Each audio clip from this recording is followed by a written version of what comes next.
Yakin doa dulu. Sekarang saya tanya, apa yang teman-teman bacakan itu doa atau hafalan? Itu doa apa apa hafalan? Contoh, doa itu apa? Sesuatu yang tumbuh dari hati dikomunikasikan kepada Allah. Baik terucap lewat lisan maupun terbesit dalam hati. Oke? Sedangkan hafalan, sesuatu yang terekam di otak, kita sampaikan, kita verbalkan dengan lisan tanpa ada rasa di hati, itu hafalan. Ya. Doa, Allahumma barik lana fima rozaqtana wa qina azabannar, amin. Doa bukan, doa. Andaikan kita tahu isinya, kita tahu maknanya, kita tahu artinya, apa yang sedang kita mohonkan. Namun kalau hanya sebatas hafal Allahumma barik lana sampai selesai, sedangkan kita nggak tahu apa-apa isi dari doa itu, sehingga hambar di dalam hati, ibarat kado nggak ada isinya. Itu yang namanya hafalan. Makanya berdoa itu tidak selalu dengan bahasa Arab. Jika teman-teman mau pakai bahasa Arab, silakan, itu terbaik. Apalagi tahu isi dan maknanya. Tapi kalau hanya sebatas hafal, nggak tahu isinya, nggak tahu maknanya, jangan-jangan ada orang Arab lagi ngobrol diaminin. Ya. Jadi banyak di antara kita menganggap diri sudah berdoa, ternyata selama ini hanya setor hafalan. Tuh teman-teman. Coba kalau doa, pakai ungkapan isi hati saja. Penuhi dengan rasa syukur. Contoh, ya, Alhamdulillah ya Allah. Terima kasih ya Allah atas rizkimu, atas nikmatmu, atas karuniamu, atas ciptaanmu. Sehingga hamba masih bisa makan saat ini ya Allah. Hamba mohon kepadamu, jadikan setiap butir nasinya kebaikan keberkahan untuk darah dan daging hamba. Jadikan setiap lauk pauknya obat segala penyakit-penyakit dalam tubuh hamba. Ya Allah, berkahilah makanan ini. Jadikanlah makanan ini sumber tenaga yang melahirkan ketaatan hamba kepadamu. Allahumma barik lana fima rozaqtana wa qina azabannar. Sob, kalau doanya kayak gitu, kira-kira meninggalkan satu butir nasi sayang nggak kira-kira? Setiap butir nasi yang mau kita makan sudah didoakan untuk kebaikan keberkahan darah dan daging kita. Apapun lauk pauknya sudah kita doakan sebagai sumber obat menyembuhkan segala penyakit kita. Makanan yang kita makan, minuman yang kita minum menjadi sumber tenaga yang melahirkan ketaatan. Tuh teman-teman. Begitu makan dengan cara yang benar, dengan tangan kanan, pelan-pelan. Kemudian setelah makan kita kenyang. Begitu kenyang ucapkan Alhamdulillah ya Allah. Terima kasih ya Allah. Engkau karuniakan rasa kenyang ini ke dalam diri hamba.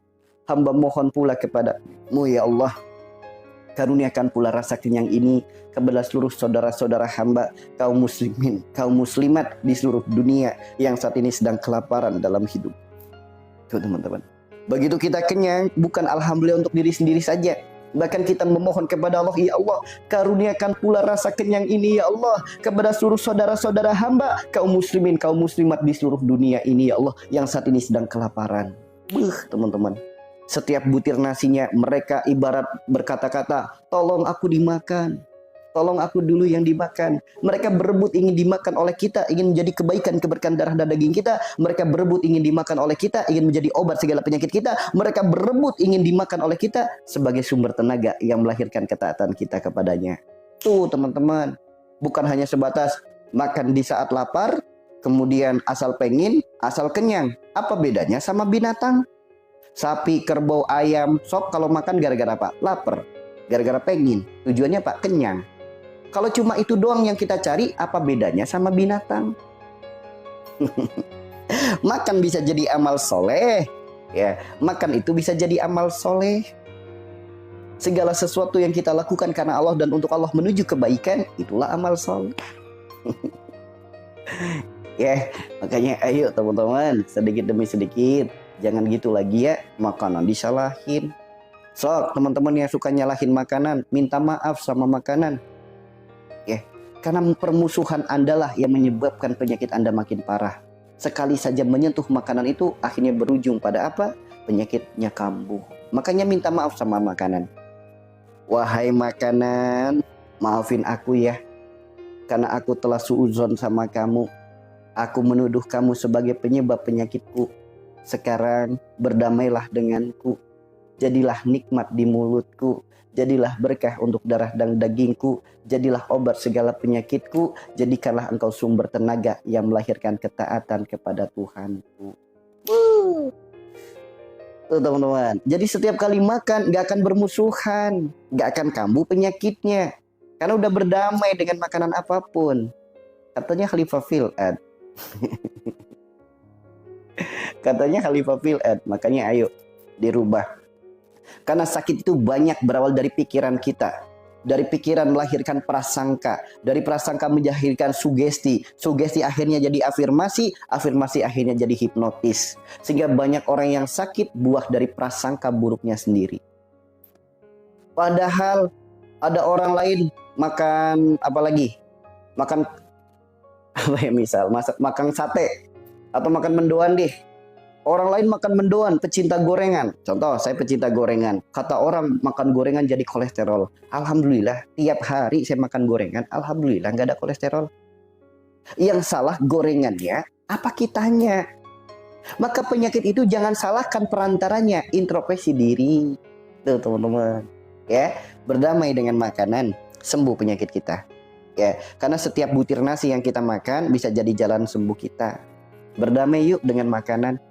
Sok yang bermusuhan sama pedes-pedes, wahai lada, wahai pedes, maafin aku ya, karena aku sering menuduh kamu sebagai penyebab penyakitku.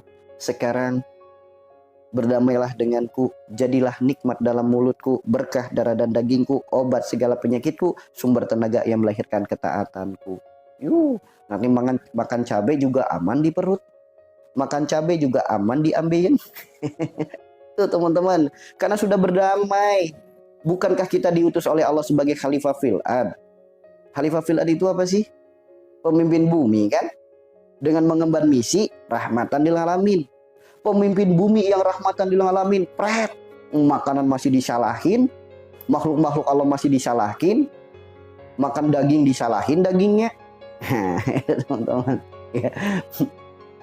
Masya Allah, barakallah. Katanya Khalifah Fuad yang mengemban amanah rahmatan lil alamin, pret. Nasi putih masih disalahin, makanan masih disalahin, katanya pemimpin yang baik. Jangan gitu ya. Jangan gitu. Nah, jangan gitu. Makanya siapapun yang pengen sembuh, lihat alurnya penyakit. Ya, apa itu alurnya penyakit? Rulesnya penyakit. Pertama, dari Allah. Penyebabnya apa? Kesalahan kita. Perantaranya apa? Ya gimana Allah namanya perantara mah? Entah lewat kecelakaan, entah lewat kepleset, entah lewat kejedot. Emang kecelakaan kebetulan? Enggak kan? Daun yang jatuh saja atas izin Allah. Lewat perantara makanan emang kebetulan? Enggak.